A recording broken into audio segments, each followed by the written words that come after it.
Centre साहब, आप क्या इस पर कहेंगी? बिलावल साहब और जरदारी साहब के कोई इख्तलाफात चल रहे हैं, बयानात में भी तजाद है और वो कहते हैं जी बुजुर्गों ने ख़राब किया, हर चीज़ को अना का मसला बना लिया। तो आसिफ जरदारी साहब भी तो बुजुर्ग हैं। पार्टी के यहाँ लीडरशिप को लेके किसी किस्म का कोई तजाद नहीं है, एब्सोल्यूट क्लैरिटी है।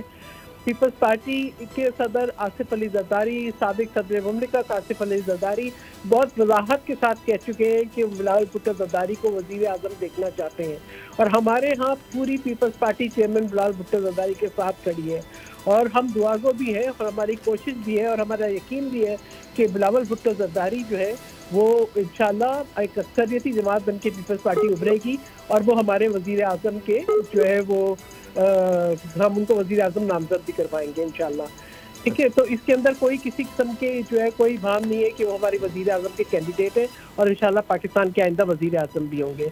अब जो बात जो है जिसको आप लेके कह रहे हैं कि तजाद है, तजाद नहीं है। जो बिलावल भुट्टो जरदारी ने कहा, उन्होंने यह कहा कि शफाफ इलेक्शन होने चाहिए हैं और आसिफ अली जरदारी ने भी यही कहा कि उन्होंने उम्मीद जाहिर की कि इलेक्शन कमीशन अपनी आईनी जिम्मेदारी पूरी करेगा और शफाफ इलेक्शन कराएगा। बात वही है, बात कहने का तरीका अलग हो सकता है, बात समझने वाले उसके अंदर से जो है वो अपने लिए जो है कोई तनकीद का या जो है वो बात करने का बहाना ना तलाश करें।